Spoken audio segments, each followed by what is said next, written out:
Francisco Bagnaia mengaku membuat kesalahan usai kalah dari Marc Marquez dalam MotoGP Qatar 2025 di sirkuit Lusail akhir pekan lalu. Bagnaia menyelesaikan GP Qatar dengan perasaan campur aduk. Bagnaia melewati finish ketiga, tetapi penalti yang diberikan kepada Maverick Vinales karena tekanan ban membuat dia naik ke posisi kedua. Meski naik podium, hasil tersebut meninggalkan rasa pahit di mulut pembalap Italia itu, yang mengharapkan lebih dari akhir pekan di mana ia memulai dengan harapan tinggi. "Saya senang, tetapi tidak sepenuhnya," kata Pecco. Alasannya, Bagnaia menyadari bahwa ia memiliki potensi lebih, tetapi kesalahan hari Sabtu memengaruhi seluruh balapannya. Sabtu sangat penting bagi hasil hari Minggu, dan ia sangat memahami hal ini. Kecelakaan pada sesi kualifikasi memaksanya untuk memulai balapan dari baris grid keempat, di posisi ke-11. Akibatnya, dia merasakan tekanan ekstra baik secara fisik maupun dalam hal kausan ban, terlebih lagi setelah pertarungan dengan Franco Morbidelli. "Saya harus mampu melakukan apa yang saya lakukan pada Sabtu dan Minggu. Kemarin dalam sprint, saya tidak bisa agresif dalam menyalip, tetapi hari ini saya bisa," ujar Bagnaia. "Saya bisa dan harus meningkatkan performa saya, karena itulah titik lemah saya." Dalam balapan yang panjang atau balapan utama MotoGP Qatar 2025, Bagnaia mengawali balapan dengan baik dan melakukan comeback yang solid, tetapi usahanya itu tak sesuai dengan yang diharapkan. "Saya mungkin terlalu memaksakan diri, lalu duel dengan Morbidelli pun terjadi dan saya kehabisan ban. Pada satu titik, ketika saya menyalip Marc, saya mulai merasakan ban saya kempes dan saya menyadari bahwa dia mengendalikannya." Pecco juga menyesal tidak mampu berjuang untuk menang. "Satu-satunya cara untuk mencoba melawan Marquez adalah dengan memulai dari dekat dengannya. Saya tidak berada di posisi itu, dan itu salah saya.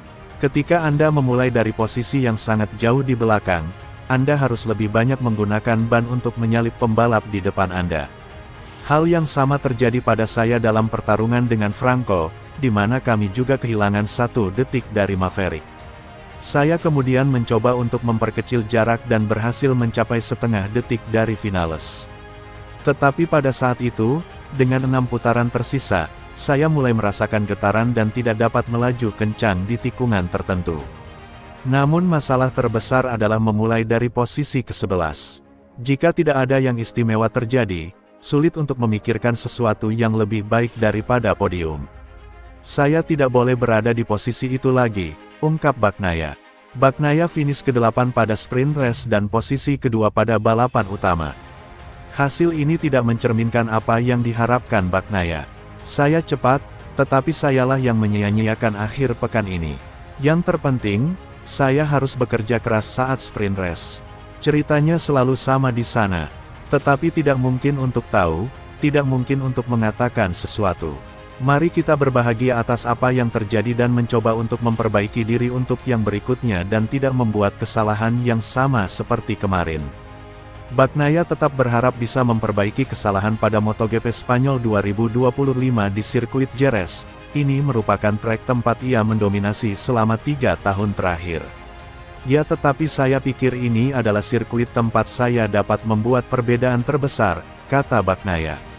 "Meskipun saya tahu Marc selalu sangat cepat di sini, ia berhasil berjuang untuk menang melawan Ducati, yang selalu menjadi motor patokan di sini.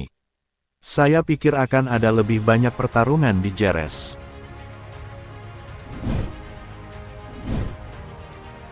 Mantan pembalap MotoGP Dani Pedrosa dibuat kagum oleh performa Marc Marquez di MotoGP Qatar 2025.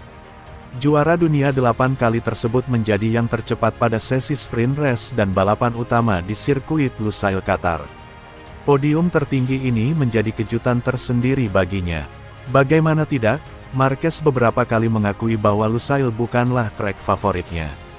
Performa luar biasa The Baby Alien mengundang decak kagum Dani Pedrosa.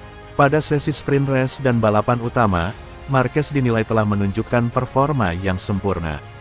Modal starting grid terdepan bisa dia maksimalkan dengan baik. Saking hebatnya, Pedrosa bahkan menyebut Marquez berada di dunia yang berbeda dari rival-rivalnya. Dia benar-benar melakukan semuanya dengan baik. Sesi kualifikasi dijalaninya dengan sangat baik, balapan juga dimulai begitu mulus. Startnya langsung bagus, meskipun sempat terjadi kontak dengan Alex dan dia kehilangan posisinya, tapi dia mampu menyelesaikan balapan di posisi terdepan. Di satu sisi, dia juga mampu meredam para rival-rivalnya. Dia begitu komplit bahkan di trek yang bukan kesukaannya.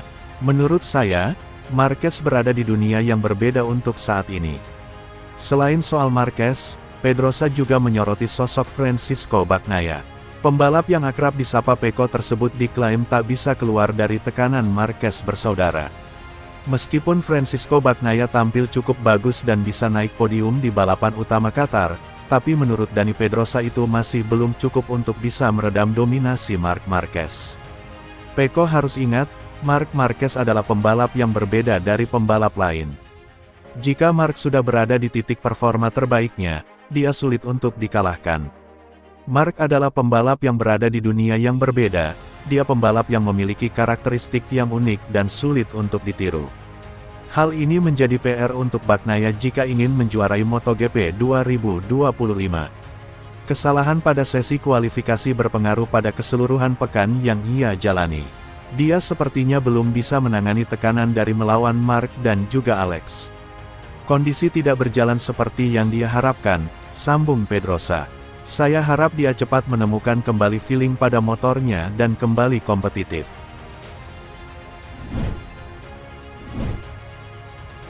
Fabio Di Giannantonio dihantui rasa bersalah dan memori kengerian saat bertabrakan dengan Jorge Martin di MotoGP Qatar. Pembalap Pertamina Enduro VR46 Team itu mengakui bahwa itu kejadian terburuk dalam hidupnya. Pembalap Italia itu berada sangat dekat dengan Martin, sehingga sulit untuk menghindari tabrakan dengan rider Aprilia tersebut ketika ia kehilangan kendali atas motornya di tikungan 12 di lap 14. Dia berada di depan saya dan melaju sedikit melebar. Saya cukup dekat dengannya, kata pembalap VR46 saat menceritakan kejadian hari Minggu. Saya mencoba menyalipnya, pasti, dan begitu dia terjatuh, tubuhnya benar-benar berada di depan motor saya. Dan itu adalah tikungan yang sangat cepat.